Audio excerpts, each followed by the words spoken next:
Loveline is meant for an adult audience.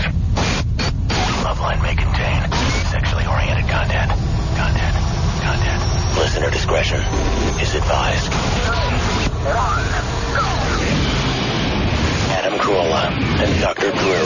Loveline, coast to coast. This is Loveline, 1-800-LOVE-191.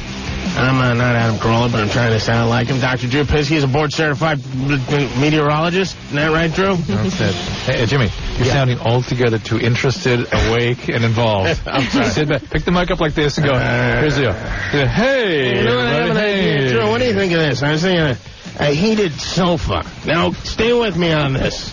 It's a sofa that's heated. Tera Patrick is here. Tera, what do you think of a heated sofa? I mean, imagine. I want a heated sofa. You can, you don't have to get up from your couch. You see, you got them in cars. Why wouldn't they have heated sofas? Yeah, you got a little more of the feel to it. Damn, I'm a genius.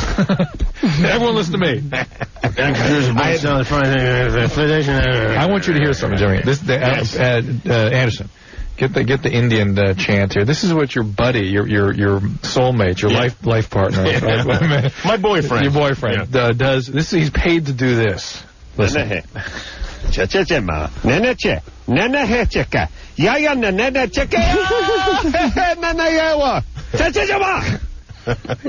that for about 12 minutes. He's multilingual.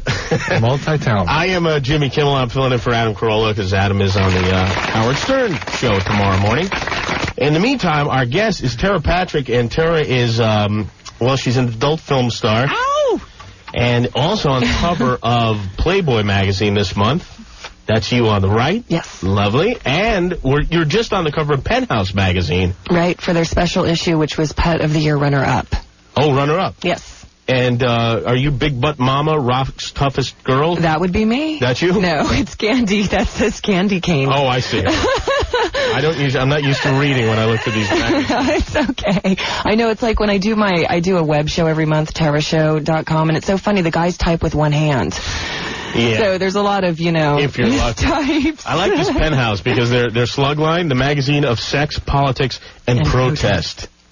What are they protesting exactly?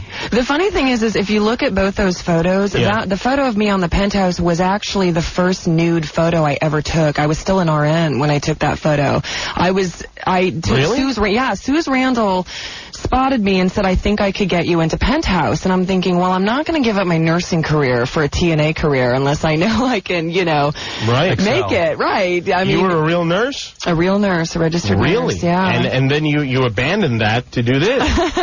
Well, the money's a little bit better.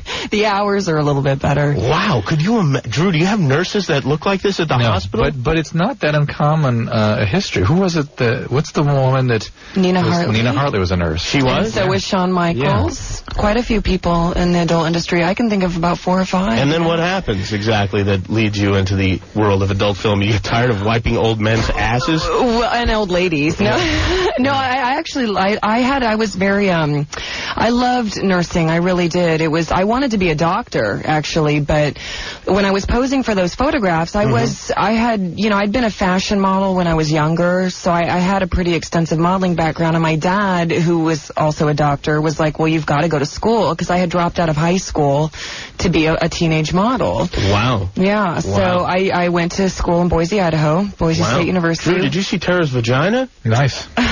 He's seen lots of vaginas in his profession. We've got an affiliate in Boise. Is that where you're from? No, I'm from Great Falls, Montana. Your dad? What kind of doctor is dad? Infectious disease. Really? That's right. Wow. Why do you think that's so funny? Well, how many infectious diseases they have in Boise, anyway? I mean, but he was in Vietnam. That's where he met my mother. My father's English, and my mother's from Thailand. So I'm half Thai and half English. Really? A lot of people that's the number one question I get is what ethnicity. Yeah. How's Dad feeling about the switch from RN to Well, what I was going to say anal. was there's no anal in there. Don't falsely lead these people to think that there's anal. No, there's no anal in there. Well, there's going to be some anal tonight.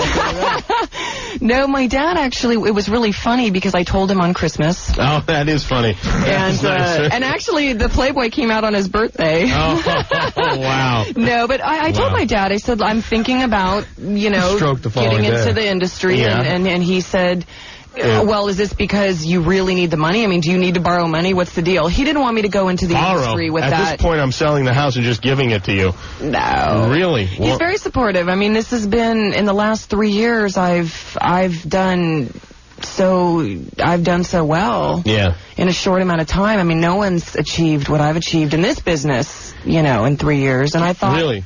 Is that right? Well, yeah, you're right there. You're on the covers of both these magazines at once, and I guess that doesn't happen, does it? No, and I host a show on Playboy TV called Night Calls 411. Yeah, I think I've masturbated to that show, but I don't get the channel, so I watch it scrambled. Yeah. But I can still hear what's going on. But that's, Jimmy, that's really just an homage to your youth, isn't it? Yeah, scrambling gets me crazy. Yeah, even eggs, I sometimes will get an erection. All right, well, we're going to take a few calls here.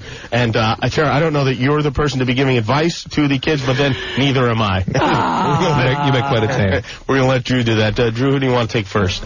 The one that's tagged. Oh, I'm sorry. I'll tell you that. We're all professionals. Rachel is from Huntington Beach. See what you do here, Jimmy. She is 24 years old, I assume. You sure you want to be in that role? Yeah, sure. Rachel? Let's keep the water from away from I know. How are you, Rachel? Oh, pretty good. How's it going tonight? To Tera Patrick. TeraPatrick.com is her website, and her vagina is prominently featured in Penthouse and Playboy this month. What's your problem? I don't have necessarily a problem, but I was curious. I had a question for Dr. Drew. Mm-hmm. I wanted to be an egg donor, and I was wondering, I did a little bit of research, but I was wondering the safety about that. I know that... Terry, you have an opinion about that? Sure, shook her head no. What? You sure seem to shake your head no. Oh, no, it's just I've heard a lot about that lately. About women being egg donors. No, but that they want to do it. I don't know why all of a sudden everyone wants to be an egg donor. Do you get paid to be an egg donor? Paid pretty well. Oh, really? You do? Yeah. Wow, I'm in the wrong business. Yeah, I was considering doing it for a long time, and I know it's going to help other people, but also right now, in my life, I really do need the money. Yeah, it's money. So that's a little bit of drive, but I want to make sure my safety's first, because I understand the process. Yeah. Like, first 2 weeks, you have to live in a coop. Isn't that how it works? Nearly. You were turned into an incubator, and the incubators can be moved around. They have to live in a coop. But the deal is, there are potential side effects that probably, I'm not sure if you've discovered in your research, and one is that very occasionally they can overstimulate the ovaries to the point that they can actually outstrip their blood supply. They grow and grow to the point they can actually infarct and become damaged. That's one thing. Well, it can actually be a big mess. The other thing is they take them out with a melon baller, and that can be unpleasant. I thought working with Corolla was bad. How big is an egg exactly? Microscopic. Really? Yeah, it's tiny. And how much do you get for one? How much do you get for one? $2,500? $5,000. $5,000. Wow. Well, and ethically, I just think, who are your eggs going to? Well, I mean, down the road, doesn't that kind of... But then again, it's almost like adoption, and people... Right, like giving birth to a child and then giving your child away and then not knowing. Yeah, like it's the same kind of thing. Like the family who's actually doing this is going through a lot of money to pay me to pay, the doctors to pay, the lady that's in charge of, organizing the whole thing. Right. They're going through a lot. That's right. They really want to have a child that will be at least partially genetically related to the dad. Here's the other thing, though, that we don't know is whether there's risks of ovarian cancer as a result of this or whether it can cause premature ovarian failure. So there are real concerns. They're rare and it's relatively safe, and you just don't know for sure because this hasn't been done for that many years. Yeah. So go for the $5,000. I think is the message. That's what Jimmy's saying. It almost seems almost not worth it if I'm doing it for the money part, not for like the good cause. Because it's like I know, maybe 6 more months I'll be out of my debt and I'll have to work 2 jobs anymore. But so what you're saying about the stripping of whatever that means, what does that exactly mean, and what's the side effects exactly? Okay, number one, basically ovary can die from lack of blood and can create a real surgical problem. Okay. It can cause failure of ovaries, maybe, so you go through menopause at a much younger age, maybe, and we don't know the risk of increasing whether or not it increases the risk of ovarian cancer. So 3 things there, Rachel. 3 things that I'm concerned with. Maybe I should You going to do it? Something else. And there's a procedure, they have to harvest the eggs and stuff. It's not nothing.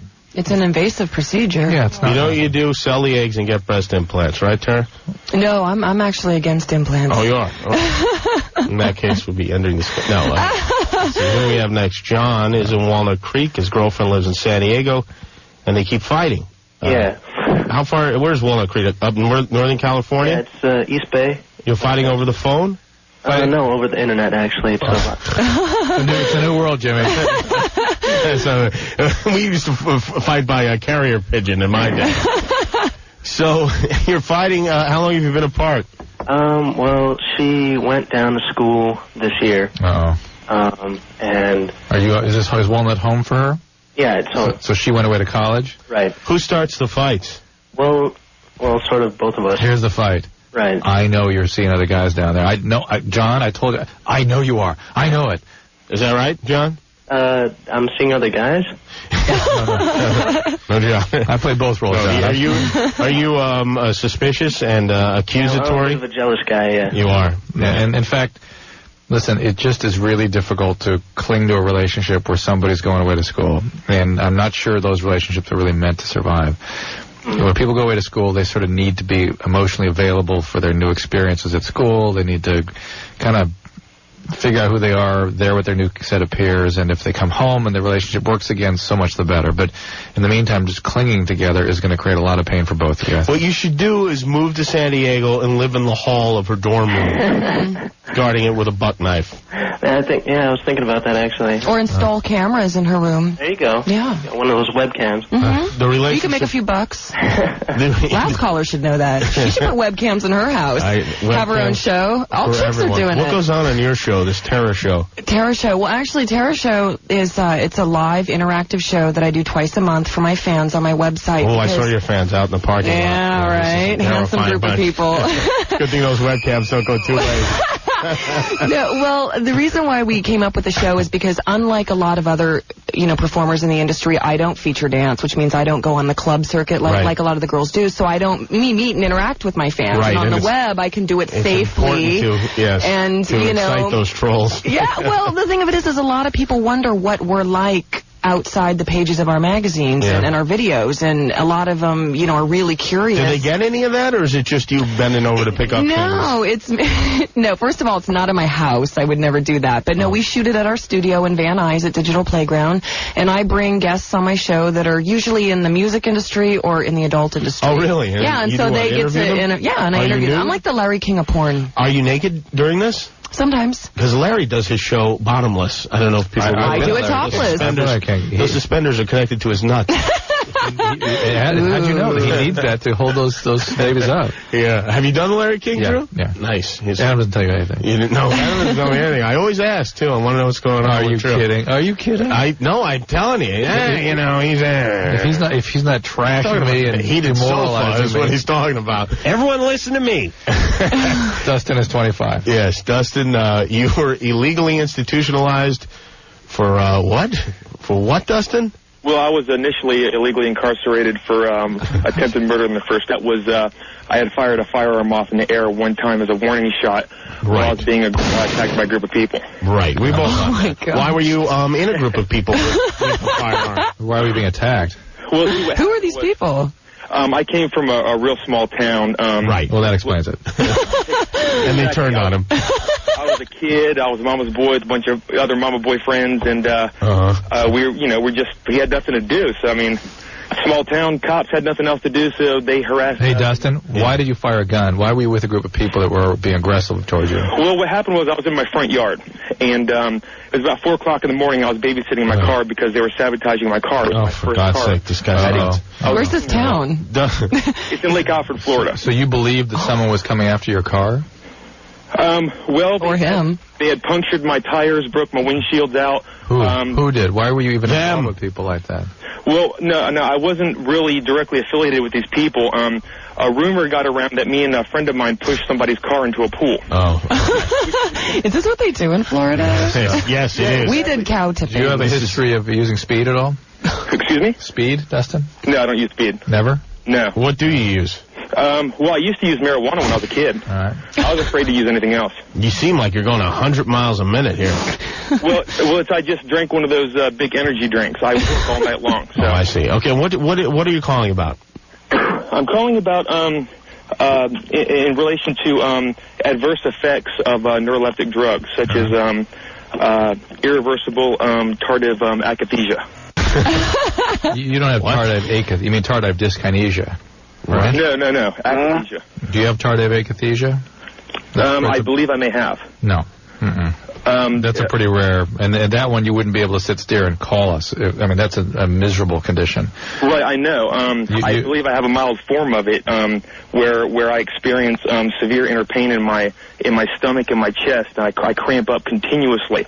It seems like it replicates like a period ulcer or acid well, reflux. I mean, there's a million causes for that. You don't have to jump to tardive akathisia or dyskinesia, although it's an interesting theory you've got. And that he knows what that is. Yeah, That's pretty cool. It's like a pickup line. It warrants merit. It's meritorious. I mean, it's a reasonable, but it's about 50th on the list of possible causes for that kind of pain. Where did you get this theory from? The medical dictionary or from your doctor? No, I've been studying medicine for years. Oh, okay. All right. I've also been studying law. It's actually how I ended up getting out. I have a friend, my friend Cleto. He's a hypochondriac. He's got a medical dictionary, and he just flips through it and picks his disease. And once he called me, he says, I think I have leukemia. And I started laughing hysterically. He's like, Kim, I'm not kidding around. I think I have leukemia. He started describing the symptoms, which are, basically the same as heartburn. You know? I actually worked in the prison for a while when I was in did? Oh my God.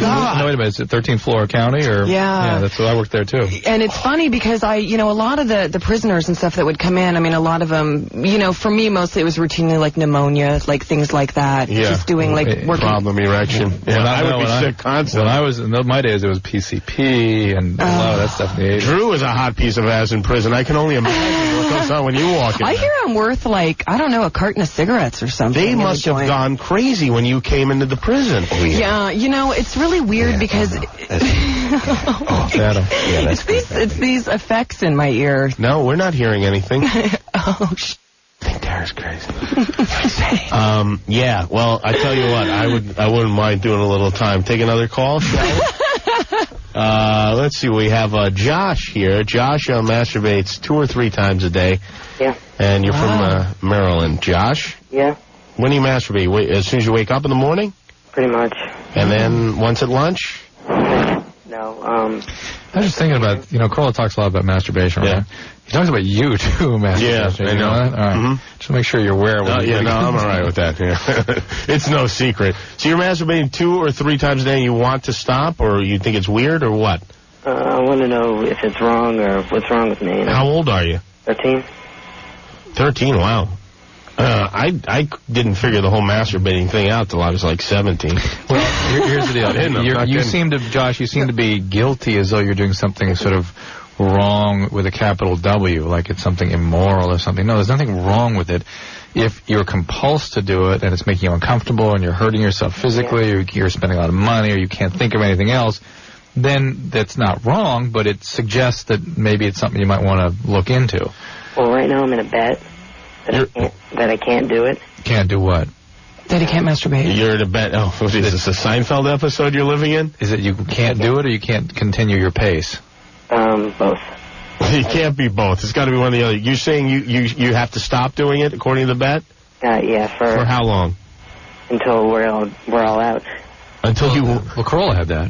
He did that with his friends. He animated like 5 minutes, but the guy that... they had a windbreaker they won. Oh, really? Yeah. Oh, that's right. Yeah. The winning guy made like 21 days. The Jack Jacket. Yes. Right. The jack off. All right. Well, have you gone to terapatrick.com? Do you allow 13-year-olds on the website? No. It's important if you are underage and you're going to go to a website like this that you have your parents' credit card handy. Right. Or you're sitting with your parents. Or, Actually, the funny thing is today I was shooting at in Malibu on the beach, and a group of really cute, teenage kids floats by, and one of them comes up and brings me a starfish, and the other one brings me a seashell, and they have no clue who I am, or at least I didn't think they did. You have clothes on, or I had clothes on, I had a bikini on. Right. We're just doing nice bikini stuff for the web, and one of them looks at me and I said, "Are you old enough to buy Playboy?" And out of the whole group, only one of them said, "Yeah." Yeah, that's always that kid. And that was the chaperone.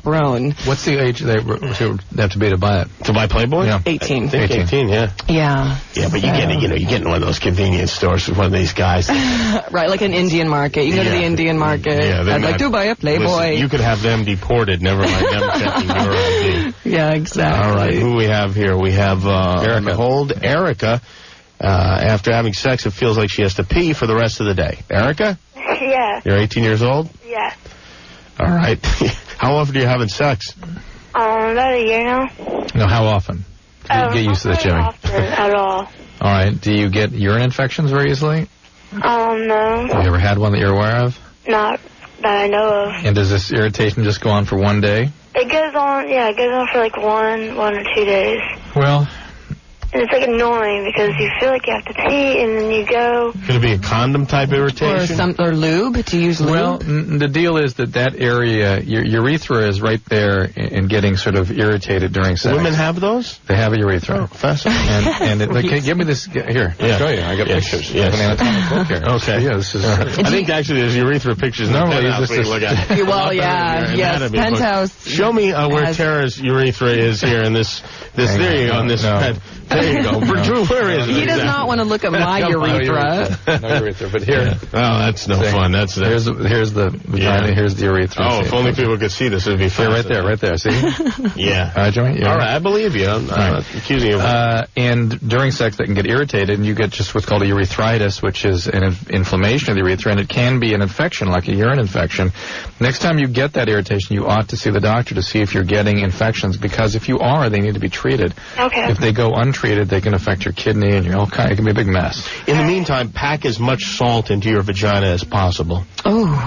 Pack it in salt? Is that good advice? No. Well, it will stay fresher longer, I guess. Yes. We want to have a fresh vagina. Refrigerate meat back in the old days. All right, Drew, we have time for a break now. Time for a break? All right, I'm going to put this guy on hold, though, because when we come back, we got Shelley says her husband's sperm is chunky. Nice. I prefer the creamy style, but that's just me. 1-800-LOVE. Do you want him to push? Do you want Jimmy to push the button? Push the yellow one here. And I'll push the yellow button.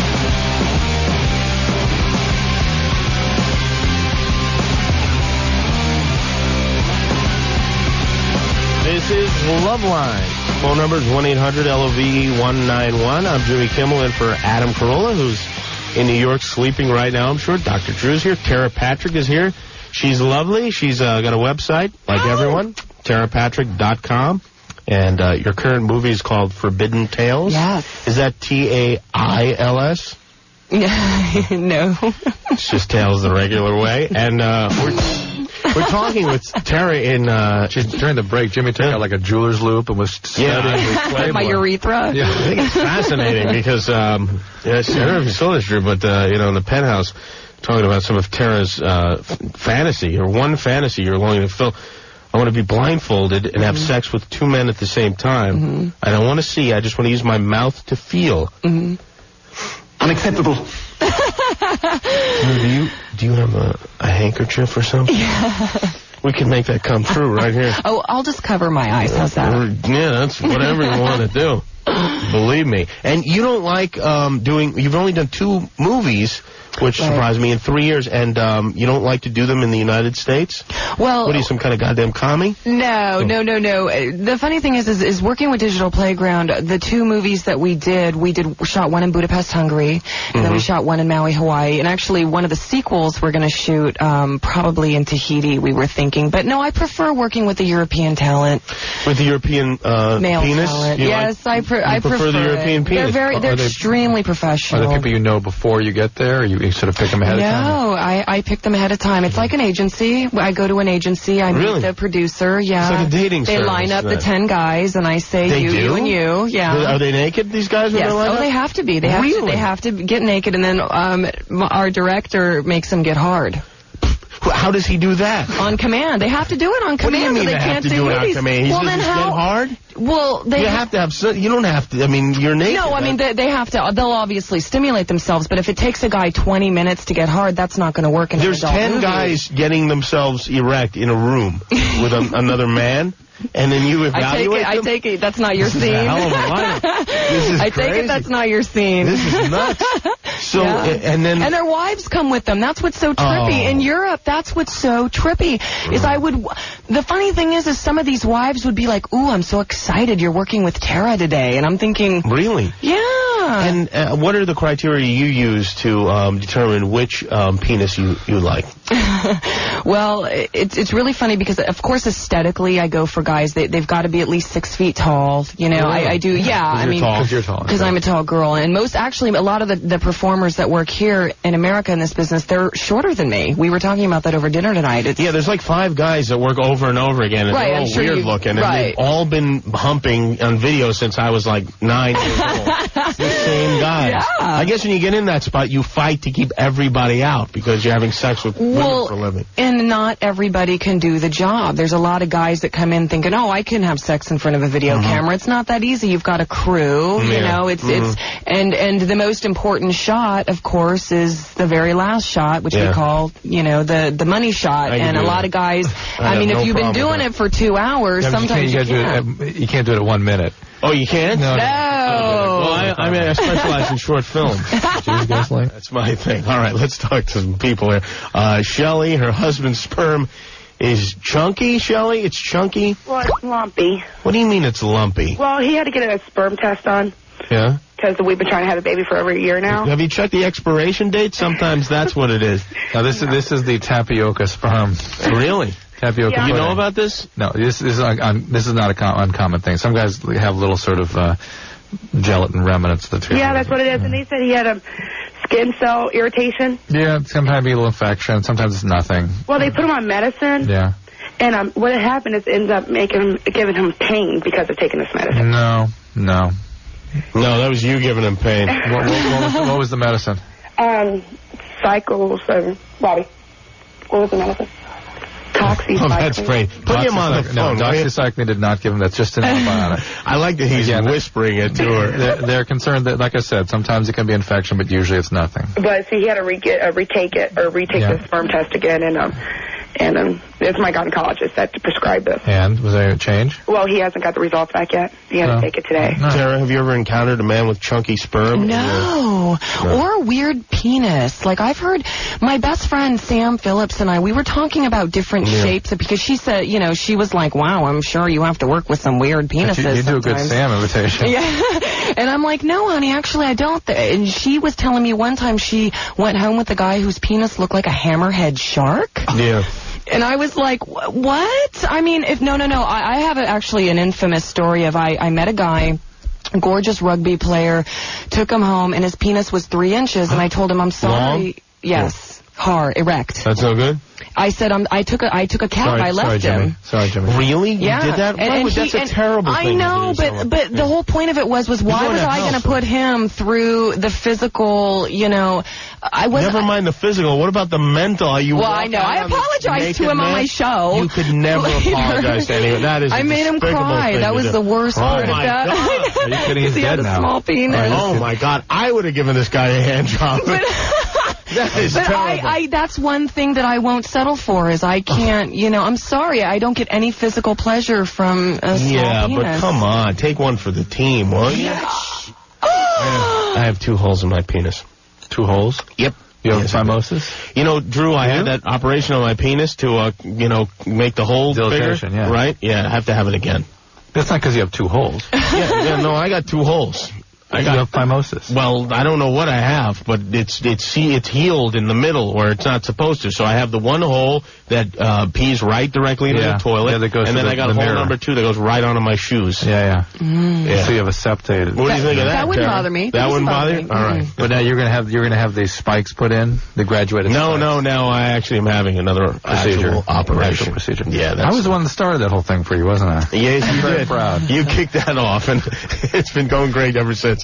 All right. I hope that answers to Shelley's question. I don't think she really even had a question. Mike says his girlfriend is looking for any way out, suicide, drugs, etc. What do you mean, Mike? Well, she's just been going through a lot of hard times with her father. Her dad's been kind of abusive, actually, which to the point where he's been hitting her. I mean, he hit her as a child, and he's stopped for a while. I was going to say, the only reason she's 21 now?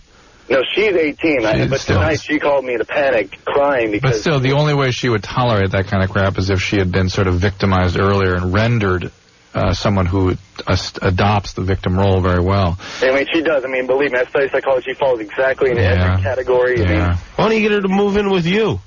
Well, I'm still at home. I mean, I'm putting myself through school right now. I'm still at home, and I can't. I mean, tonight she pleaded to me to just take her away, and I had nothing to give her. Is Dad an alcoholic? Her dad is not an alcoholic, but her dad is abusive. Wow. Where's Mom? Mom is spineless and does exactly what Dad says. He's really not an alcoholic? That just sounds like alcoholism. You sure? He drinks wine, but he's never like the kind of person who just drinks. Yeah, but he may be an alcoholic still. I mean, he doesn't have to be a profound alcoholic. Well, it doesn't matter one way or the other, right? Well, it does in that it sort of there are support groups specifically for people dealing with abusive alcoholics. Well, what worries me is that she has very self-defeating thoughts, and she doesn't seem like she's willing to go in to help. Like, well, she's a victim, Mike. She can't. And so if she's actually suicidal, if she's having a suicidal plan and really having suicidal preoccupations, you need to see to it that she goes. It's life-saving at that point, even if you have to call the local police. And once she's involved in a caretaking system, truly, you're not the caretaker. You're not her doctor. You're not her therapist. You're her boyfriend. Your job is just to be there. That's what I'm going to try to do. But you need to make sure she is in proper care so someone actually is responsible for her safety and well-being. And I told her that. I mean, I've also told her, I mean, like, tonight she, no offense to your guest tonight, Tara, she was actually saying she knew a friend, she wanted to get into the porn industry even, just as a way out to get that money. Yeah. And just there's some kind of easy way out. That's all she seems to see is the easy ways out. Get her to treatment. Have you ever thought about, I don't know what you think about this, Drew, what about the concept of beating the crap out of her father? Would that help? Actually, tonight, when she called me in a panic to get her over there, I came over there with the intention of, taking the law into my own hands. Well, what about getting the law to come evaluate this situation? Maybe, call Department of Social Services. They can often help. It's funny you mention that, because if that happened, it would pretty much cut her off. I mean, she has a very prospective future. No, they're putting her through school. She has no other option right now. I mean, look, call Social Services. That's the BS that he's holding over her.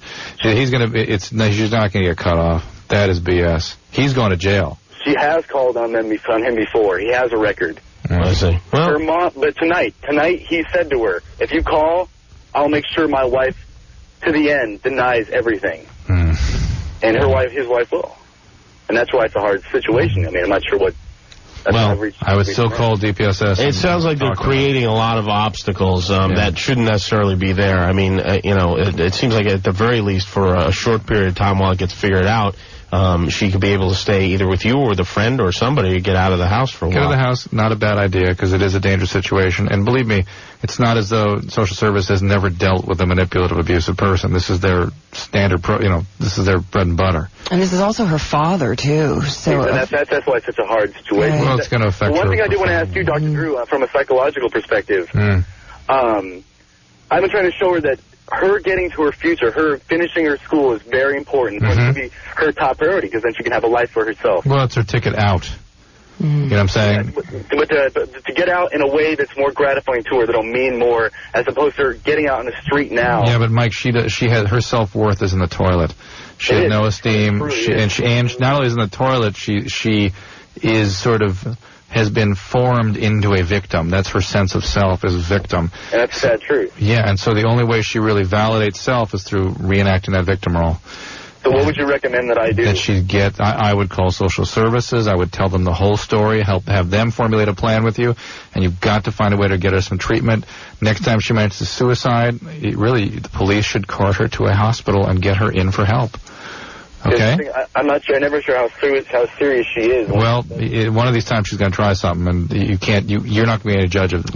And clearly she's looking for him to help her. Yeah, I mean, it is. I mean, all day tonight, what she kept saying to me, every time I gave her the advice, she would look at me and say, all I wanted you to do was come and take me away from her. I know, but listen, it's not your job. Your job is to get her to help and to get the services that are available to help her. All right. Jessica from Montana says, she thinks that Tera Patrick is here, was best friends with her mom. Oh. Jessica, how old are you? Hi, I'm 17. And what's your mom's name? Cynthia Holcomb. Hi, Jessica. No, I've never met your mother. Are you sure? I'm positive. Why do you think this? What makes you think that? Well, it's just, Well, how old's your mom? I'm not sure how old my mom is. Well, Tera... Where in Montana are you from? Well, I'm from Dutton. Mom came from Great Falls. She went to Great Falls High. Go Bisons. Yeah. All right. Go buy Bison. And I left Montana when I was 8 years old. So. You grew up with the Bisons. Yeah. No, Jessica, you're way off. You know what's funny, though, is Carmen Electra, his name is also Tera Patrick, and I did it. It is? Yes. Is that true? Yes. But her name is Tara, T-A-R-A, and I'm Tara. And the funny thing is I did a signing in Cincinnati, Ohio, and she's from Cincinnati, Ohio. So all these fans were like, you used to babysit me. And I was like, I did. And they didn't figure that out? No.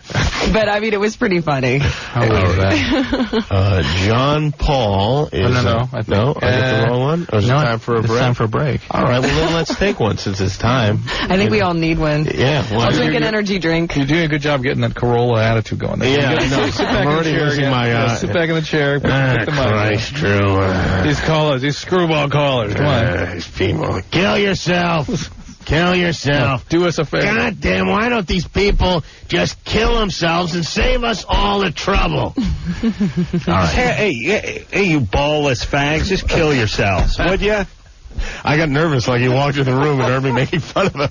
Oh, crap. Unacceptable. We were just talking about you. Unacceptable. You know how angry he sounds? Compared to you? He's angry, that's why. He's angry all the time. Yeah, I know he is. I don't know what he's angry about. He's got 9 cars. When he works with you, he's so angry. I know, I get him wound up. Oh, my God. I'm the father he never wanted. I know. It's unbelievable. I apologize, but I've made him a very welcome You and I man. have to, right? Yes, indeed, but it does not help the situation, made it worse. That's your problem, Dr. Drew. You're the counselor. You and I are going to work on this one together this year, because when that man show heats up again, I'm not going through what I went through last year. I swear to God. No, I don't I swear to God. Just give him a couple of drinks. He calms right down. Oh, sure.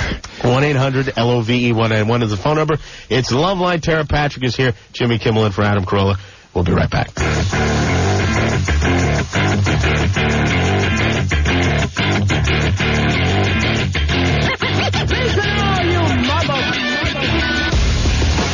Loveline, 1-800-LOVE-191 is the phone number. I'm Jimmy Kimmel in for Adam Carolla, my pal, who's off in New York City to do the Howard Stern Show tomorrow morning. Dr. Drew, of course, is here, and Tera Patrick. TeraPatrick.com is the website. There's naked pictures on it. And Tera's super good looking, too. Way better looking than your typical porn star. Thank you. Yeah. And although you don't really do, you're kind of a part. I mean, you've done 2 movies in 3 years. That doesn't really make you.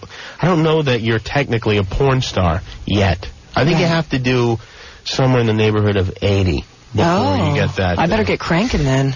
Yes. I better get busy. And if you'd like, the cranking for a job? could begin right now. I think the cranking will begin right now. Who do we have here, Drew? Oh, we've got John Paul, and John Paul's girlfriend wants to sleep with him, and John is 15 years old. John, your friend's girlfriend wants to sleep with you. Yeah. How old's your friend's girlfriend? I don't know, about 14. Have you ever had sex before? No.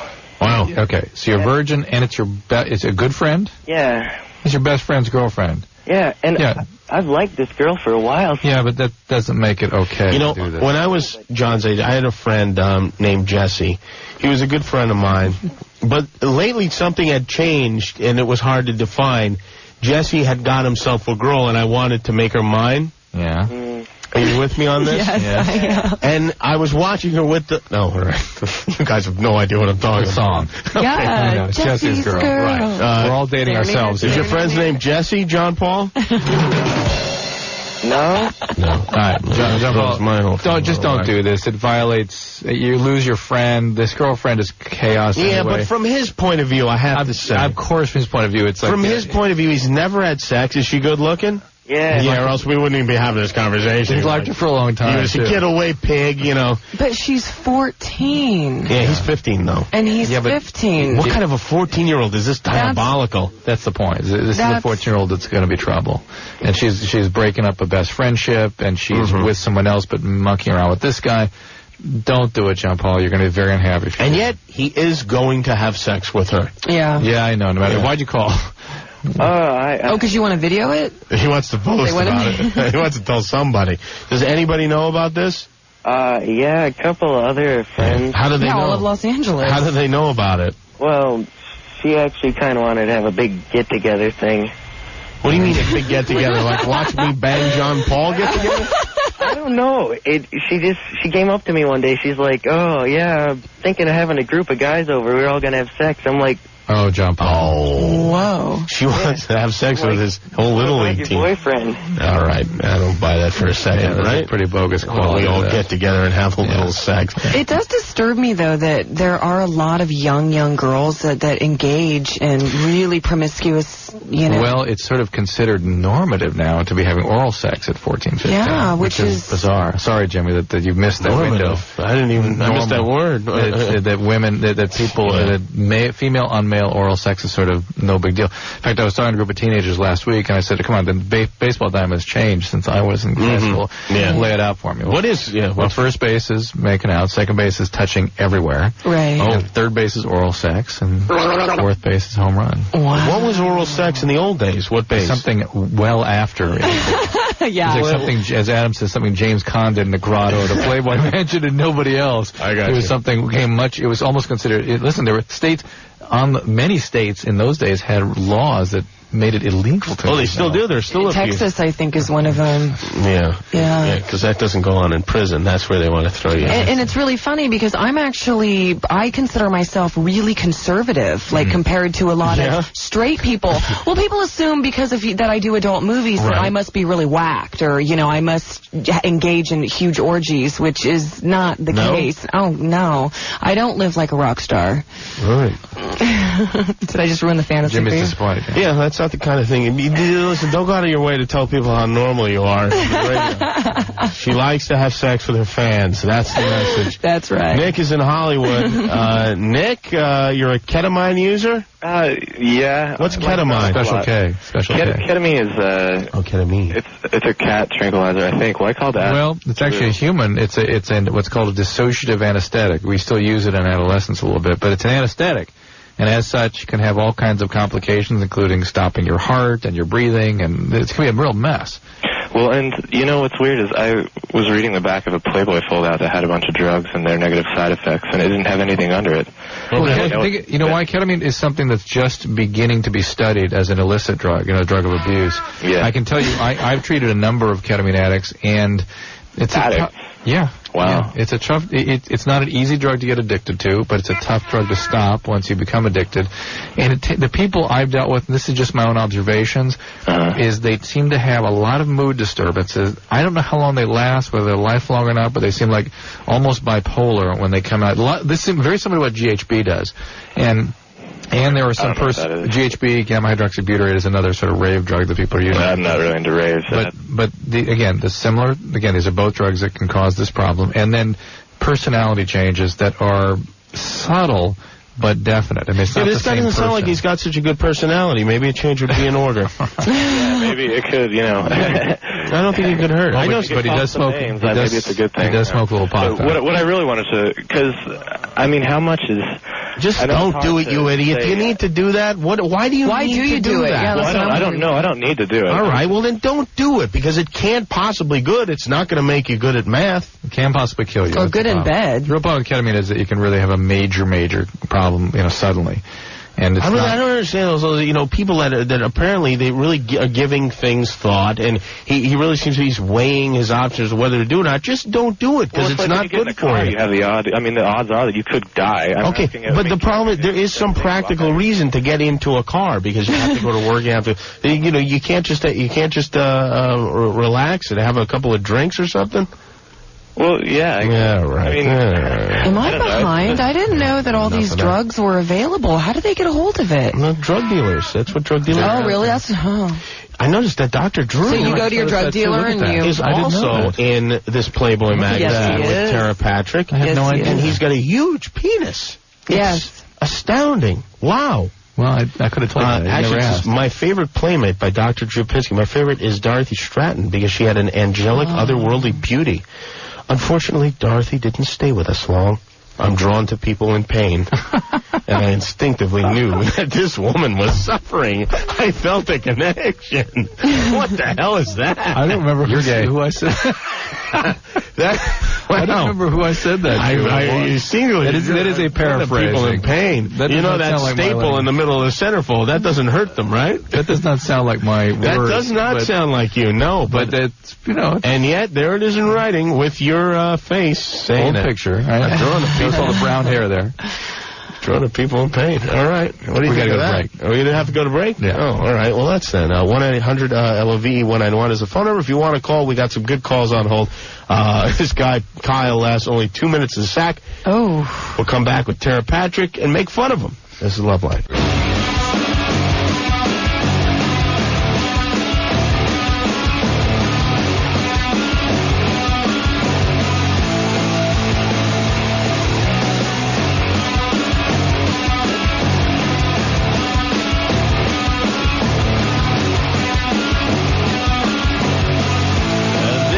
Loveline. I'm Jimmy Kimmel in for Adam Carolla with Dr. Drew and Tera Patrick. Tera Patrick, adult film star. She's on the cover of Playboy magazine this month. She was on the cover of Penthouse magazine last month. What's next month? Yeah, right. Rolling Stone, no. I was talking to Tera during the break about a friend of mine named Paul. Who claims that he dated you. And I'm going to say that Paul really claims he dated you. And you said we've never gone on a date. Yeah. Now, according to Paul, wow. You have. No, we haven't. I believe you. I mean, I'm not going to dog Paul on the radio, but, a lot of... Did you break bread with him? No. Did you? We've watched the Gay Death Show together, 6 Feet Under. Yeah. Is that a date? At his place? At Sammy's place. That's a very funny show. Yeah, I love it. Okay. They're actually coming up here Thursday, the cast. The whole cast? Well, I don't know who. Is it Ann? Oh, Ann? They're fabulous. Which members of the cast from 6 Feet Under are coming up Thursday? Oh, we don't know. It doesn't matter. Right? That's a great show. Eric Belfour. Eric Belfour. All right. You know who that is? No. I don't know who that is either. What character is he? I've never seen the show, but I hear it's good. It's fabulous. Great writing. Roswell, here tomorrow, Jimmy. But you did not have sex with my friend Paul. No, I didn't. And you know what's funny is it's so amazing how many guys have come out of the woodwork and they're like... Claim that they've had sex with you? and it's just not Paul true. is one of these guys. Yes, he is. I'll see Paul tomorrow, actually, and believe me, we'll get to the bottom of this. Okay. Kyle is in Costa Mesa. Kyle, 17 years old, only lasts 2 minutes in the sack and wants to improve that number. Hi, Kyle. Hey, how you doing? I'm fine. It's you that has the problems, I guess, huh? How many times have you had sex? Probably like 6 times. Oh, that's nothing. Yeah, but I don't know. I was just kind of worried. I want to improve my stamina. Well, you kind of need to be in a relationship really to work that stuff out. It's not something you can do in one-night stands if your biology is oriented towards being speedy. Unless you sort of masturbate to the point that you almost aren't able to have an orgasm, that's one way to prolong things. That's good advice. True. I mean, I've tried masturbating, a lot. Well, not that much, like twice a day. That way I can get used to it, but it doesn't seem to work. Doesn't work. How many different women have you had sex with? With, like, 3. So, twice each? Actually, no, with my last one, I had it, 4 times. And then 1.5 times for the other ones? Yeah. No. 1 time each, I guess? Yeah. Okay. Well, you're getting all these new girls, and I think that's probably natural, right? You need a relationship. We've been married for 14 years. It goes on and on and on and on. It's like, Jesus Christ already. Yeah, well, I don't know. I was just, so you think, if I just get in a relationship, it'll get better with just that one girl? With kind of working it out, yeah. You'll kind of figure out your own physiology and what works for you or doesn't. And I like to think of things that are repulsive. I like to detach myself from the situation. Sometimes I'll think about problems. I mean, sometimes Can we get Gina on the phone and just let her know that that's what's on your mind when you're having sex with her? No. Well, that's what a lot of people what's she thinking about? Well, a lot of people told me not to think about it, but I don't know. Praying for death. Yeah. It's hard not to think about it. But yeah, Kyle, no. That doesn't work when you're that fast. It may add extra 10 seconds, but so what? Next time you're having sex, I'd like you to think of me. All right, just think of me saying, slow down, buddy. You got plenty of time. No, well, I don't know, like, I don't know, I just want to... Hey, listen, at least you're 17, you're getting sex. You're way ahead of where I was at that point, so count your blessings. You know what I'm saying? Yeah. All right, you get in there, Tiger. Dutch is from Redondo Beach. He's 31 years old. After 9 years, Dutch's wife doesn't want to have sex. Yeah. Dutch, I wish I could relate to your problem. Dutch, first of all, like a guy named Dutch. Real solid. I mean, I'm not sure how the ladies would feel about a guy named Dutch. This is the kind of guy you see at the American Legion Hall. But, Dutch, what do you do for a living?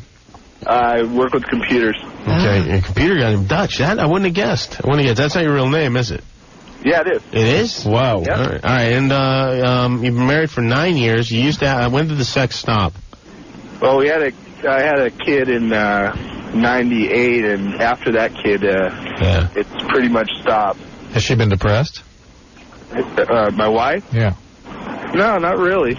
It's just she has no drive now. And when was the last time you had sex? God, months ago. Wow. And do you ask for it? Do you beg? Do you pester? Oh yeah, all the time, and it turns into a fight, and she gets all pissed off. Sometimes women are pretty sensitive to their biology, and when something changes it, they can really profoundly shut down. Is she on any medication? No, not right now. No. What was she on? She was on these birth control things because she had some problem with some on her ovary or something. Well, sometimes the birth control pills can be helpful, particularly triphasic ones, but after a pregnancy, women's hormones can change a lot, and it can really change their sex drive. It can also change their mood. And some women shut down to the point that sex doesn't even make sense. It's irritating, uncomfortable. It's why? I gotta say, though, I find it unacceptable. I really do. It's completely unacceptable. Part of the deal is you're supposed to have sex. And if you're not interested in sex, there are other sex things you can do that are perfectly fine with guys like me and Dutch. Yeah, I know, but you know what? Women get funny when they're shut down by Yeah, well, you know what? They got a lot of luxury to get funny. I'll tell you that. I'll tell you. Jimmy, is there some personal story? Not at all. How dare you? But seriously, Dutch, she realized, they don't realize, a very wise friend of mine said to me, women don't realize if they just gave you so much as a hand job every I was just going to say, they would own you. You do whatever they said. Do you have any type of sex at all? Oh, she doesn't even like doing anything. Oral, nothing? She won't even do that. She said it makes her He wouldn't be calling if that were happening. Right. Well, I mean, is she still affectionate with you? Do you guys... Yeah, she is. It's just anything with sex is out, anything at all. Maybe she's getting it somewhere else, no? No. I don't know. I don't. People usually feel guilty and sort of double down when that's happening. Well, that's why I was because some women, if they're having an affair, the last thing they want to do is go home and sleep with their husband after they've slept. I'm not saying she is. But they also don't want to tip you off, so that's when they're willing to go that extreme. Have you spoken to her and have you said, do you realize that this is unacceptable? Do you realize that people that are, I'm not kidding, that people are married are supposed to have sex? Well, but listen, Jimmy, you're taking the tack that we're going to force her. Yes, you're going to force her. Ooh, that might turn her on. You know what, though? I don't have a problem with the forcing her, because I think once, it's like, I don't like skiing anymore. It's like, come on, we're going on a ski trip. You get out there, you force somebody to ski for you. Then it's like, oh, yeah, skiing. That's all right. What I'm saying is this is a sign that something's... sex to skiing? Yeah. There's two things that Jimmy kind of likes. Yeah. There's a reason, that this may be biological, and it sounds biological the way he's describing it, or maybe mood-related, but the point is these things have treatments, and you need to go back to a gynecologist, and you need to really impress upon him or her that this is affecting your relationship, and you need to solve it. And that's what you got to do. Yeah. On behalf of this child, it's not a trivial issue. It's an important part of a relationship. Is it illegal to give your wife roofies? But you're right, because I was on birth control for a while, the Depo-Provera, and I had a very decreased. I had an will shut you down. And I'm an extremely sexual person, obviously, and I had no sex drive. And for a year, my boyfriend was like, "What's wrong with you?" And I had to talk to my gynecologist and figure that out. And here's what women do: they go, they go through an inventory. It's like, well, what's wrong with the relationship, and what am I doing wrong? Am I stressing myself? Am I eating right? They go through this huge long inventory. Men, when they're on a medication and their sex drive, they go back to the doctor like a week later. Hey, doc, cut it. The Schwanz isn't working. Let's do something about this. You're right. Yeah, no, women take forever to go back, and it's when you're shut down, you're really shut down, aren't you? Yeah, no, it's like, ugh. Yeah. Well, meanwhile, ladies, when you're doing this inventory, get yourself a handful of Vaseline and take care of the husband, will you, for Christ's sake? Jimmy, let's talk.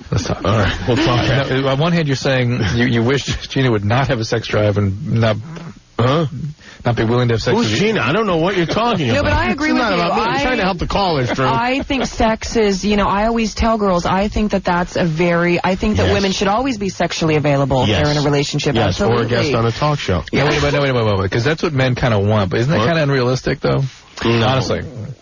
It'd be great if women could be that, but it's a little bit. 40% would be nice. 40% would be nice. I'm in a different situation. You're right. I don't have children. I don't have the distraction of children. I don't have the distraction of, my job is very flexible. So, I can spend all day primping and, I live a little bit of a fantasy compared to. Your vagina's on public record. The reason I bring that up is because guys sort of build that fantasy, and when women don't meet that, they're angry. And it's like, wait a minute, well, I don't think having sex once a week is any kind of a big fantasy that.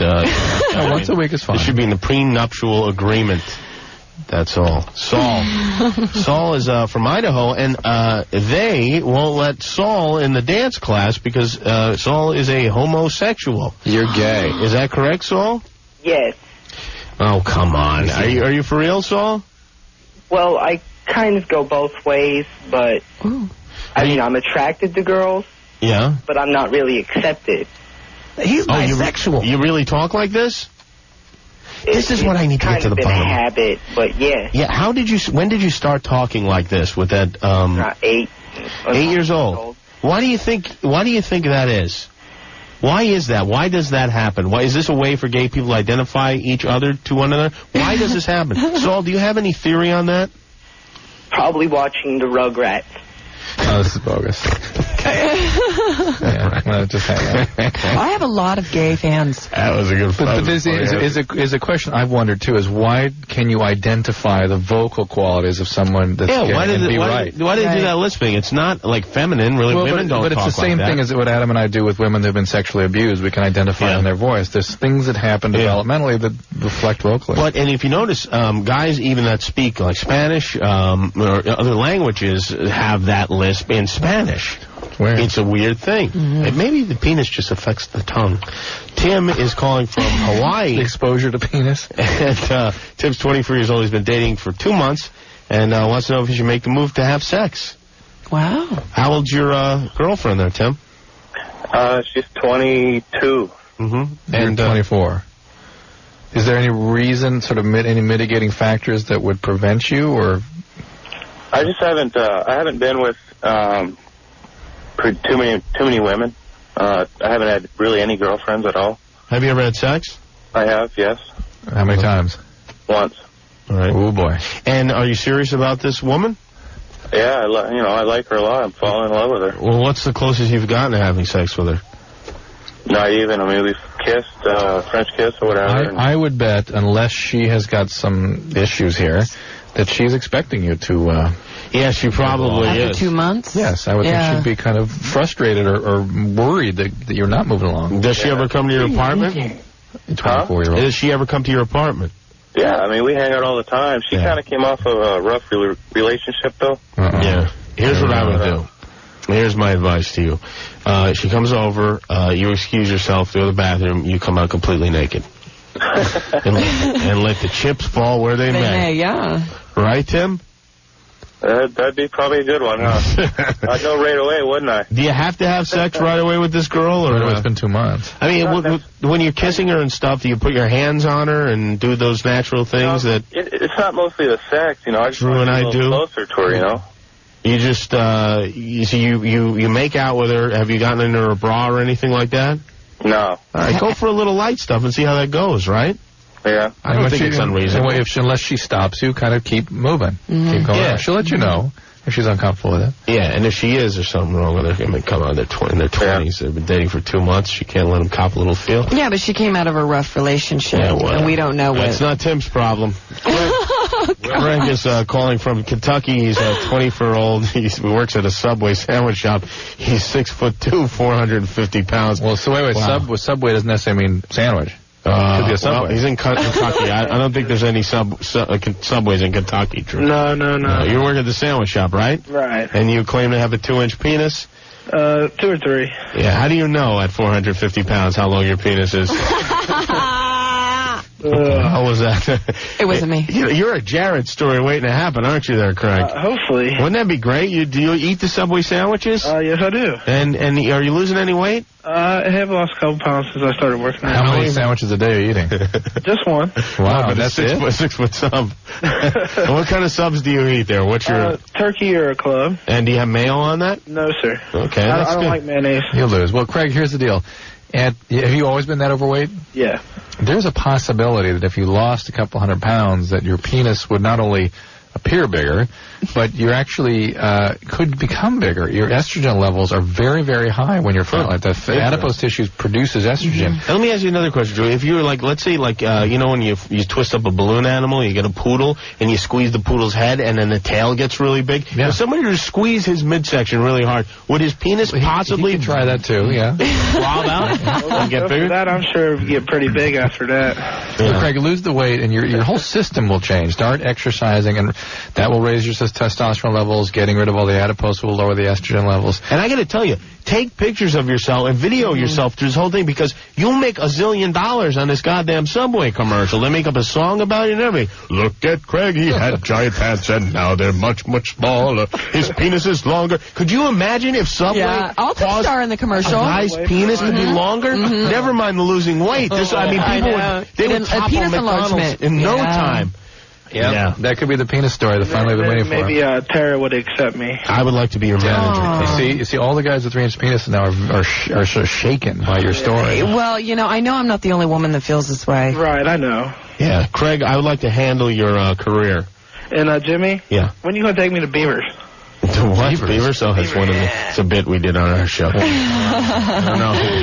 man. They have an occupancy limit, Craig. You lose a few pounds and we'll talk about it, all right? You're fat. All right, Craig. I set myself up for that one. Keep eating the turkey sandwiches, all right? And remember, videotape every second of that thing.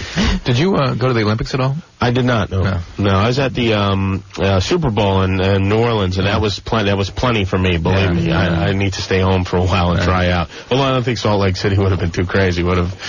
Go Pats! All right. Bethany is 14 years old. Her friend cross-dresses and gives his brother a hand job. Yeah. And what do you want to know about that friend? Well, it's just so weird because... No, it's not that weird. Well, here's what's weird, is that he would be he's sexually abusing his brother. No, his brother's older. Oh, my God. He is sexually abusing his brother. But it's okay because he's older. How old are these young gentlemen? Oh, my friend's 14. And it may be that the brother started this whole thing. I don't know, but this is I think it is, because he told me a long time ago. All right, Bethany, this is a very seriously disturbed situation, and you've got to tell somebody. Yeah, but let's get into it a little. What happens? How does she know? How do you know? Do you watch? No. You've only been told this. Yeah, so he's my best friend. And okay. Who told you this? He just told me little stuff, so it's like a little weird stuff. But Bethany, have you told your parents about this? No, why would I? Because you've got to get him some help. This is a very, very serious situation. And don't tell anybody at school about this, because this is how we had a kid at school who there was a rumor that he had like sex with a dog for a bicycle or something. And I mean, this poor kid, everybody's barking at him and stuff in school. I mean, and clearly the kid didn't have sex with a dog, but I couldn't help but bark every time he walked by. Sad. So please keep this quiet. And yeah. And is it full? I mean, is he wearing high heels and the whole deal? No, what it is it's just like they moved into this house where they have to share a bedroom. Yeah. And I just knew right from the beginning, okay, that is bad news right there. Well, no, I mean, a lot of brothers share bedrooms. Yeah, but they don't not give hand jobs at night. 17-year-old and 14-year-old brothers. It's Sorry, more Jimmy. privacy than that. Yeah, I don't know. I think a lot of 17 and 14-year-old brothers do share. They do, but they're not giving hand jobs. No, but she said right. Like, it's not exactly what you think, I don't think. Like, his brother's been cross-dressing for a long time. I've known about this. Oh, they both cross-dress. Yes, both of them. They do it together. Oh, then they're not gay. Then they're lesbians. Bethany, the guys need help. They do. And the cross-dressing is sort of the least of the problems. But I don't know. I mean, I don't really think they need help because, like... Bethany, I'm Bethany. I'm a physician. I'm telling you. I am also a physician, and I am also telling you. Listen, I'm Bethany. This is no BS. I have an obligation to see to it that you report this.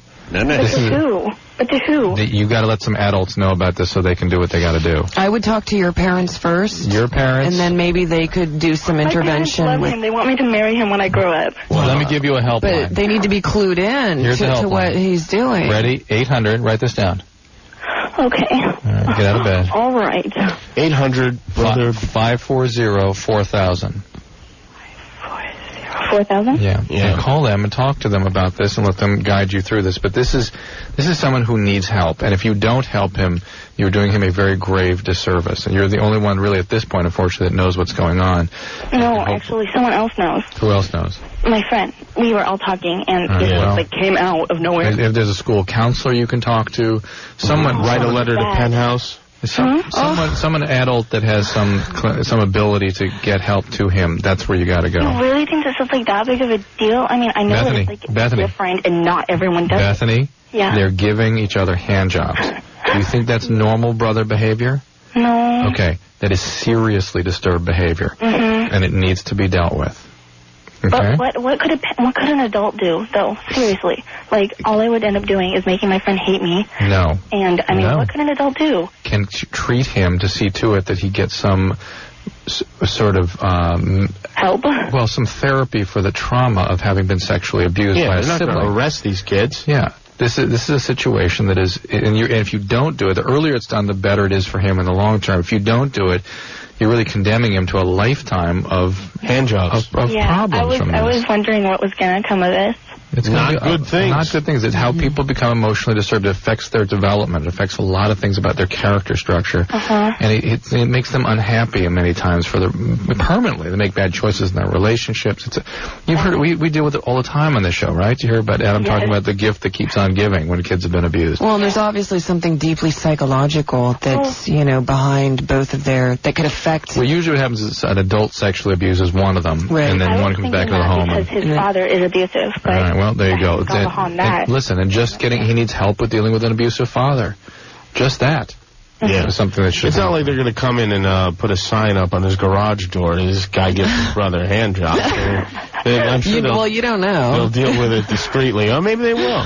Maybe they will put a sign up on it. Whatever it takes. Yeah, whatever it takes. So we need to take a break. All right, Bethany, thanks. We need to take a break, Bethany. Wow, that's some story. Not unusual. Yeah. Boy, I have a great family. I'm so happy. I wish my wife had grown up in that house. The hand job house? Yeah.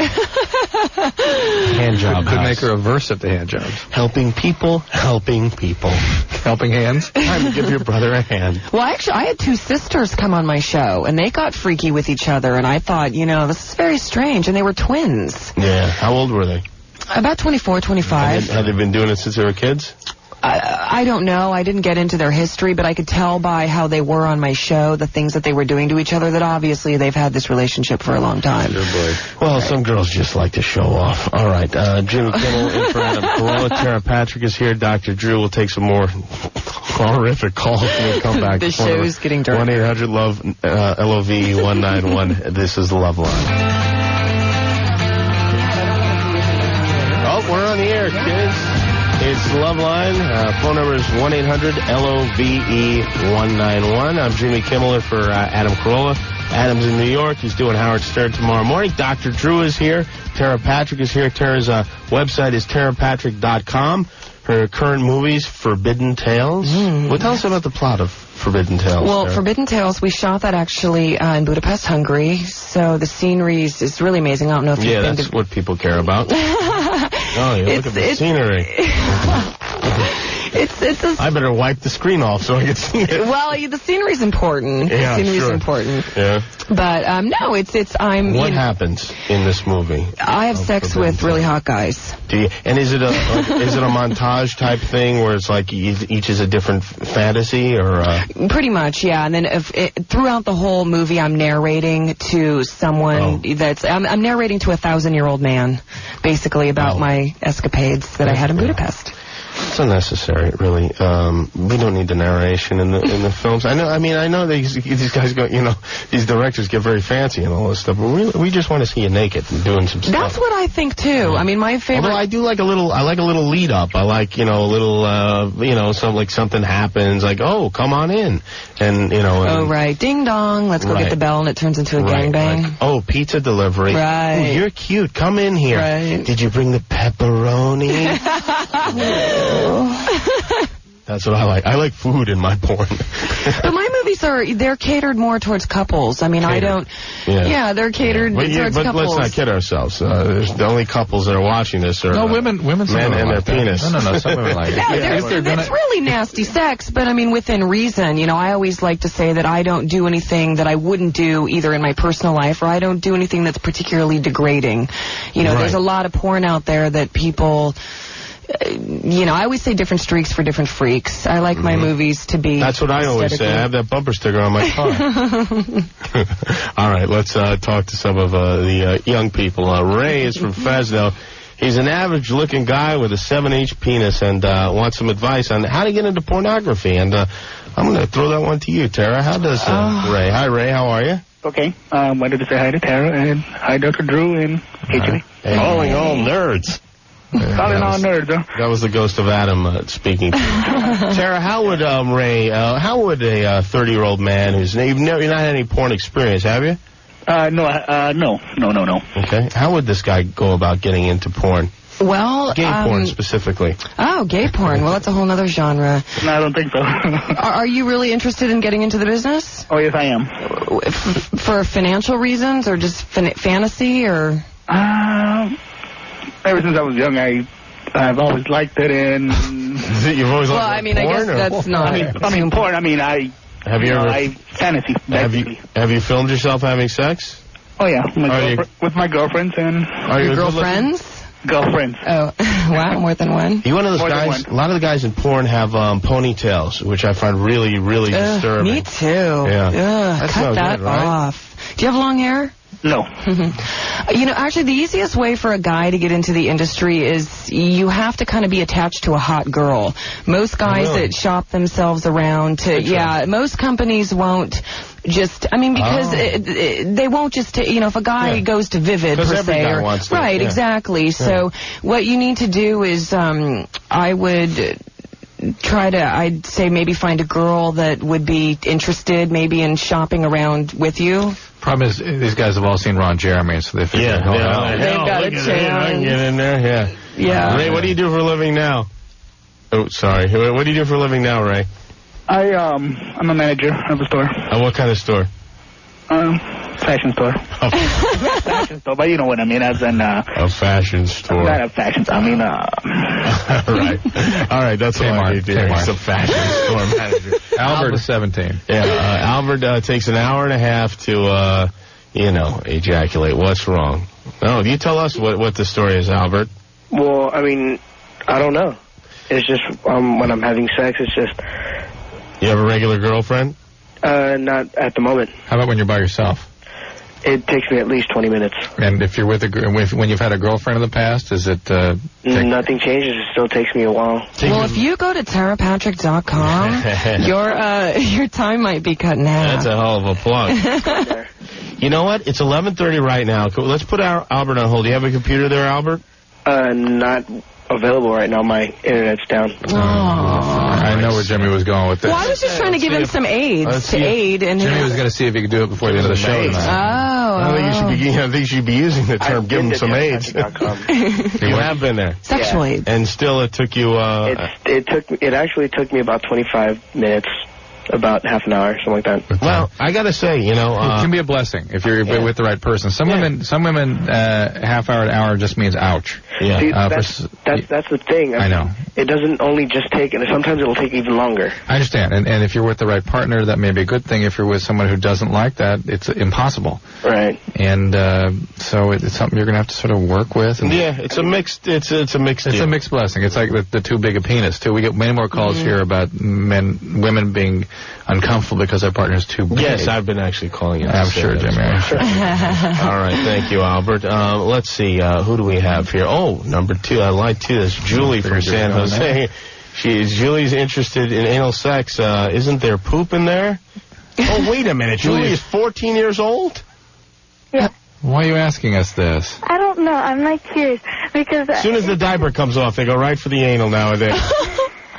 isn't there like leftovers? Oh, I Jesus mean, come on. Christ. Why are you interested in anal sex at 14 No, years I'm old? not How old is your daughter? I'm not. Oh, I don't even want to. How old is your daughter? She's 10. It's ridiculous. My God.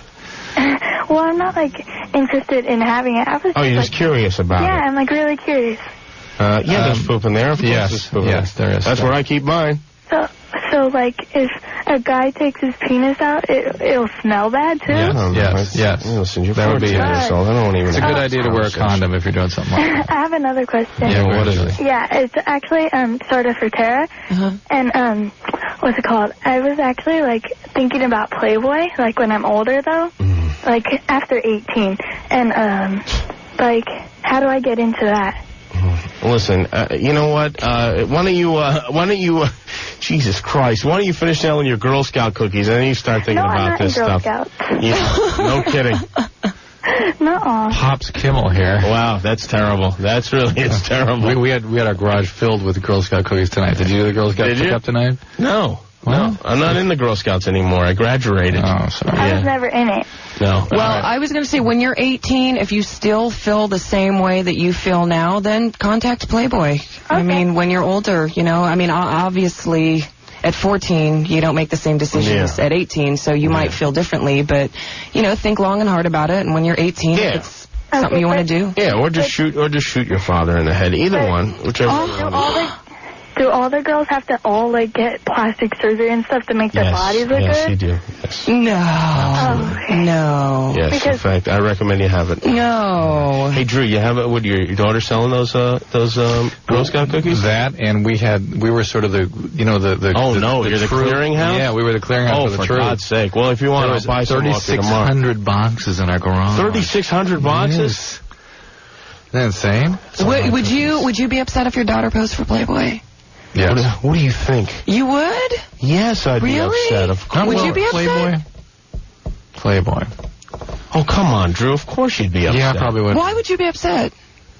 Because she's a baby. She's my daughter. Right. Yeah. No. Yeah. No. I'm about exploiting women, not about providing women to be exploited.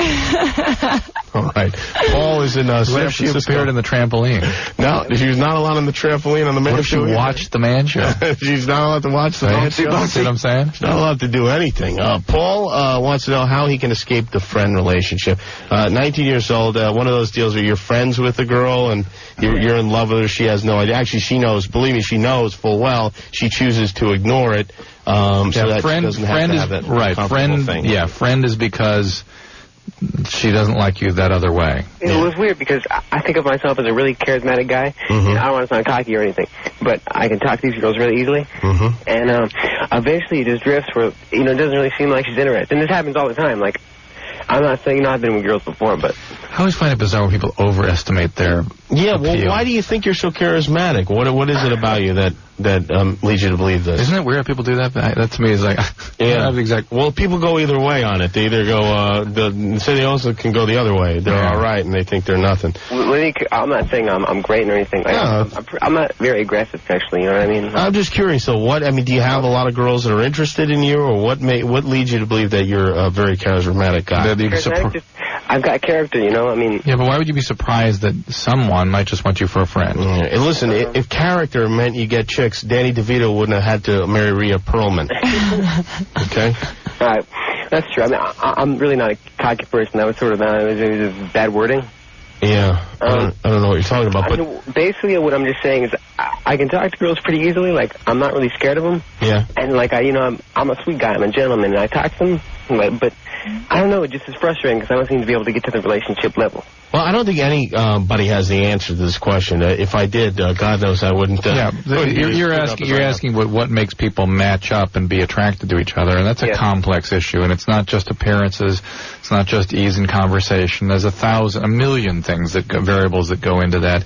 And just because this one person you set your sights on is not attracted to you doesn't mean you won't be attracted to someone else. But it also probably means you're not going to switch this one over to out of friend. You really can't switch anybody over. It happens in the movies you really can't switch men very well. Women switch a little bit sometimes. Women will go, geez, I never thought about this. They don't really switch. They just start getting old and they think, I got to have kids. There's a little bit of that, but it's also like this guy I wasn't attracted to him at first, but now I've got to know him. He seems so appealing to me. Really? And he does things for me. Is that right, Tara? Yeah. Well, no, and a lot of girls don't want to be, they don't want to let a guy down or hurt his feelings. Like, maybe they're not attracted to him, but they enjoy his company. I can look at your vagina while you...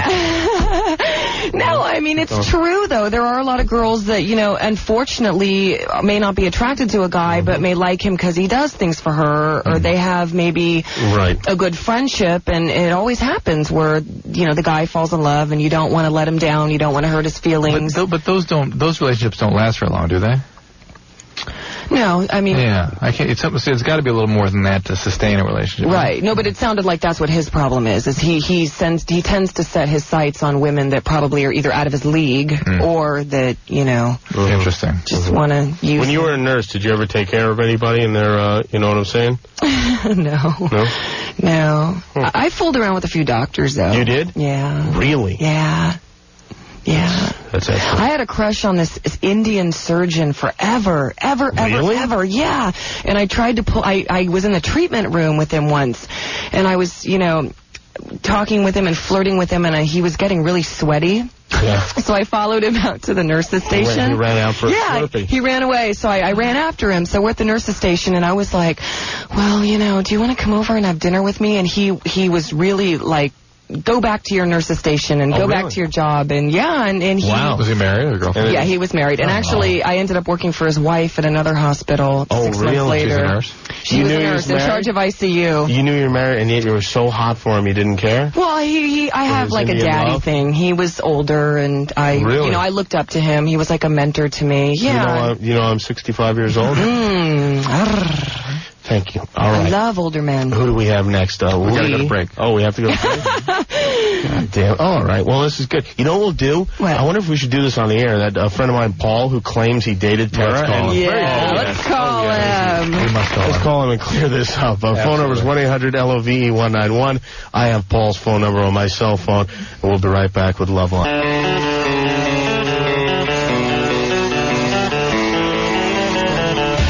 This is Loveline. The phone number is 1-800-LOVE-191. Tera Patrick is in studio. Her website is terapatrick.com. T-E-R-A Patrick.com. Yes. That's not a great choice of the names. With the, I would maybe go with the A. But it's Tera, T-E-R-A Patrick.com. And she's real good looking. So if you want to see her naked, go to that website. Now, Dr. Drew and Tara and I were just talking about, actually this is Jimmy Kimmel, I'm filling in for Adam Carolla, about a guy that I work with. His name's Paul. Yes. And he told me that, he told me some things. Let's put Paul on the... Paul? Yeah. Hey, Paul, you're on the air. Paulie. Hey. He doesn't know who he's on with. Hi, honey. Do you know who you're on the air with? Yeah, I definitely don't know. Honey. Honey. All right, you two. Honey. Now, Paul, what did you tell me about your relationship with Tera? With my relationship with Tera, she's one of my favorite people on earth. Aww. And have you experienced that favoritism physically? It was a near miss. Yeah, it was near miss. Now, what did you tell me of near miss? I don't think you said near miss to me. Now, did you? In fact, I don't think Tera said near anything. Well, let's hear what Tera had to say first. I'm sure everybody's heard what Tera had to say. No, nobody's heard what I had to say. Tera says she's never even been on a date with you. No, we didn't go. I don't think it was really a date. Did you have sex with Tara or not? There was penetration. Oh, there was penetration. Wait a minute. There was? Yeah, there was penetration. Well, that was after you gave her the roofies? Tara, you don't remember this? No. Oh, come on. No, I don't. I swear to God. How many guys are having sex with that you don't remember? We didn't have sex. By the way, it's worse if you did have sex and she doesn't remember. We kissed. Oh, wait, the kiss. Yeah, well, wait a second. Tara? Yes. I mean, we should probably talk about this. I don't even know, where are we on the air? You're on Loveline. You're on 100 station. I'm filling in for Adam. Yeah. Oh, okay. Paul, so what happened exactly? Was there or wasn't there sex? There was penetration, Paul says. There was penetration, but it was, I would say it was digital penetration. Oh, really? Oh, my goodness. Really? You put a calculator up her ass? Yeah, and he did some accounting. Oh, there was. Tara, why didn't you mention this earlier when you said... Well, a calculator's not really, it's not a penis. I mean, seriously, you said there was nothing. You never even been on a date with Paul. But, well, we haven't been on a date. No, we have not been on a date. No, it wasn't a date. Yeah. See, Jimmy, Tara, you gotta understand something. But he gave Jimmy, you a low five. Hang on. Jimmy is now very impressed by Paul. You see. Before he was really blessed his child. I was already impressed with Paul. Yeah. Well, you gotta understand that I have absolutely no idea what's going on. Then I became shocked. Paul, shut up. That's the way we like it, Paul. And then I became very shocked. And really, because Paul, hey, look at it. He shows me her on the website and all that stuff. Mm-hmm. And then I find out that nothing happened. And now Tara seems to have drawn a blank completely. I said, "Did you date Paul?" She's like, "No, we watched 6 Feet Under." Yeah, once we watch Law and Order together. Yeah. He gives me massages. Yeah, he's giving you vaginal massages. Yes. That's about the extent of it. Vaginal massage. Well, we're gonna get to the bottom of this tomorrow. And actually, Paul, I know this might impress you, Tara. Paul and I are writing jokes for Jon Stewart for the Grammys. What do you think of that? I think that's hot. Will you let me finger bang you? Sure. All three? Yeah, sure. Right. I'll take one for the team. All right, Paul, you were just on the radio, just to clear it up. We needed to get past that before we could finish the show. Well, no, when he says digital, like penetration, I have an interactive DVD called Virtual Sex with Tera Patrick. And what can you do? You can have sex with me with your remote control. Are you talking to me specifically? Or yes, I'm talking to all of Los Angeles. Oh, really? And anybody else who wants to have virtual sex with me. That's too much for me. I can't work the thing while I'm working the thing. They have now you can operate with your tongue. Yeah, and I'm sure we'll have to do a voice command one. All right, we've got to get one of those, Paul. Did you bring any of that stuff in, Tara? Yeah, can I just talk for 1 second? Yeah. I'm literally taking a dump right now. As God is my witness. He's a sweet talker. And are you reading Playboy? No. Paul, this has got to be some sort of ultimate experience for you, isn't it? That's something you dreamed of all your life? It's strange on so many levels. Yeah. No idea. All right, Paul, you finish up and wipe up nice and clean, okay? All right, thank you. 1 o'clock Jimmy will see you tomorrow. Yeah. Okay, all right, great. Fantastic. One of the calls here. Well, that's something else. That's really... so a lot of people say they've had sex with me because they've had virtual sex with me. I see. I mean, you don't think to bring up when I say you didn't think to bring that up? Did you really forget that? Yeah, I did. I really did. Really? Yeah. Is there that much action going on down there that you can actually forget a human being inside you? No, he wasn't inside me. His finger was. Not really. Just as much as the penis. Lee is 24. Lee, what's up? Wants to know if Lostrom, what is that? Loestrin killed her sex drive. Lee? Yes. What's up? Basically, I've been on low estrin now for about 3 months. Mm-hmm. And my sex drive has completely gone. And I heard you guys talking about it before with someone else about his wife. Absolutely, low estrin can do that. That's one of the ones that actually commonly does it. Tara talked about her experience with Depo-Provera, which is a similar thing to low estrin. These are predominantly progestational agents. And you might try switching to triphasal or at least something with some more estrogen in it. Really? Okay. Triphasic pills, that is. All right. So, all right, you answered my question. All right, very good. All right, let's move on to Monique, who's 19 years old. You have 2 girls and no father figure, and you want to know how to make sure these girls turn out okay. No, wait, you're reading the wrong one. You pushed 6. I got the wrong one. There we go. All right. But Monique, I want to hear the answer to that one. What is your story? Okay, their dad comes around when he feels like it. The same father, both girls? Yeah, same dad. Mm-hmm. And I was just wondering, I know, like, you talk to those girls all the time where they're, like, all messed up and they like are with hundreds of guys because their dad's not around. Yeah. And I was just wondering, is there anything I can do, like, to not let my girls be like that? Or is it just, like, up to the dad? No. Well, Dad being as abandoning as he is will affect them. But well, if he's around sometimes. All right, listen. Okay. He is abandoning. He's not available continuously in a way a parent should be. And the way to minimize the effect of that is to get another caring male in the life who cares for you, who shows you for whom he can be a model of stable relationships and loving of the mom, and be a loving father to them continuously for at least the next 8 to 12 years. And that man is Dr. Drew. No, it's not. No. And so, Monique, you've got to get another relationship going with somebody who's not abandoning, not abusive, not an idiot. So I should go with another person? I mean, be with another person? Well, or like just as friends, or as like... Well, but the problem is you need someone who's going to be around for the next 15 years. Oh, wow. And friends don't do that necessarily. You need to get married. Who's not necessarily, you have to be committed to you and your daughter. Right. I have two. Daughters. Yeah. Good thinking, by the way, going for the deuce there with the absentee father. Yeah. Good work. Yeah.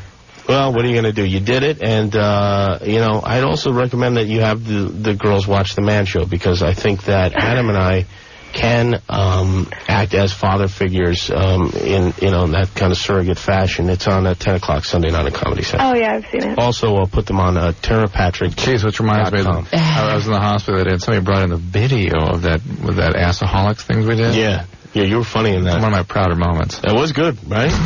How dare you? It is so important, though, for girls, especially young girls, to have a father or, like, a man that they can consider like a man, because it really affects, as a woman, and I'm speaking as, like, a young woman that's dating in this world, it really affects your judgment on men that you choose when you're... Absolutely. And then the problem is, though, if this woman is going to choose another guy who's going to be around for a few months or maybe a couple years and then take off again, which only amplifies the problem. Right. For me, Mr. C from Happy Days was always my father. Ashley is from Oregon. She had sex with, we got to go to a break? Yeah, we do. Oh, my goodness. The time just flies by, doesn't it? All right, we'll take a break. We'll come back. One last call. Tera Patrick, Dr. Drew, 1-800-LOVE-191. What's phone number? This is Loveline.